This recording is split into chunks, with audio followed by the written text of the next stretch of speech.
A bombshell report by a grand jury in Pennsylvania has extensively detailed for the first time how 300 priests sexually abused more than 1,000 children and how church leaders, some of whom are still alive, covered it up. The report refers to 6 different dioceses where children were raped, plied with alcohol, or forced to perform for priests to produce pornographic material over the course of several years. Most of the victims are boys, but some girls are also included. According to the report, church leaders covered the abusive acts up by claiming priests or clergymen were playing around or wrestling with the children. The 800-page report said more than 300 clergy committed the abuse over a period decades, beginning in the mid-1950s. But because so many are now dead or their alleged crimes falls outside the statute of limitations, only 2 have been charged as a result of the investigation. They are John Thomas Sweeney, who pleaded guilty to sexually assaulting a 10-year-old boy in July. In 1992,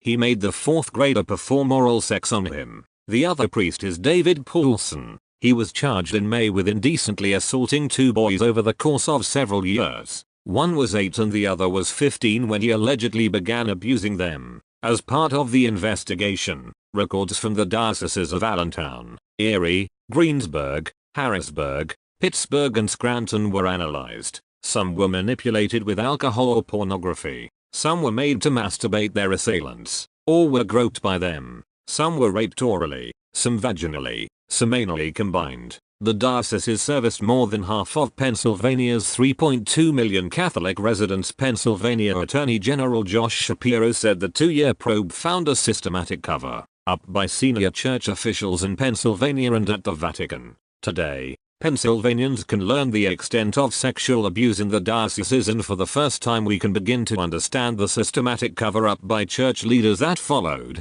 he said. The cover-up was sophisticated, and all the while, shockingly, church leadership kept records of the abuse and the cover-up. These documents, from the diocese's own secret archives, formed the backbone of this investigation, he said at a news conference in Harrisburg. The abuse ranged from groping and masturbation to anal, oral and vaginal rape. Church officials routinely and purposefully described the abuse as horseplay and wrestling and inappropriate conduct. It was none of those things. It was child sexual abuse, including rape, Shapiro said. The panel concluded that a succession of Catholic bishops and other diocesan leaders tried to shield the church from bad publicity and financial liability by covering up abuse, failing to report accused clergy to police and discouraging victims from going to law enforcement. Yet the grand jury's work won't result in justice for the vast majority of those who say they were molested by priests as children. While the probe yielded charges against 2 clergymen,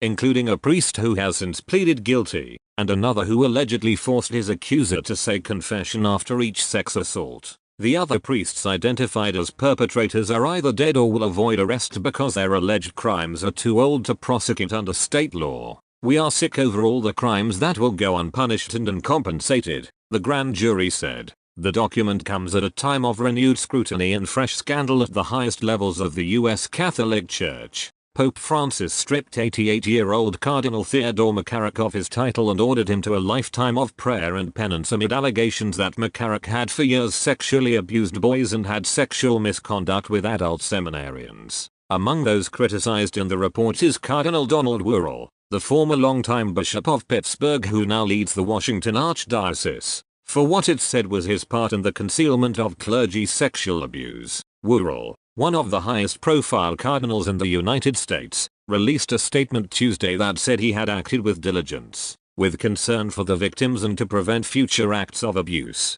He said ahead of the report's release that he expected to be criticized in it. The state Supreme Court had set a Tuesday deadline to publicly release a redacted version of the roughly 900-page report. Some current and former clergy named in the report went to court to prevent its release, arguing it violated their constitutional rights to reputation and due process of law. The state Supreme Court said the public had a right to see it, but ruled the names of priests and others who objected to the findings would be blacked out pending a September hearing on their claims. The High Court says it'll consider their claims in September, but in the meantime ordered the report released with the identities of those clergy members concealed. Shapiro said he wants an unredacted report to be issued. Let me be very clear. My office is not satisfied with the release of a redacted report. Every redaction represents an incomplete story of abuse that deserves to be told, he said.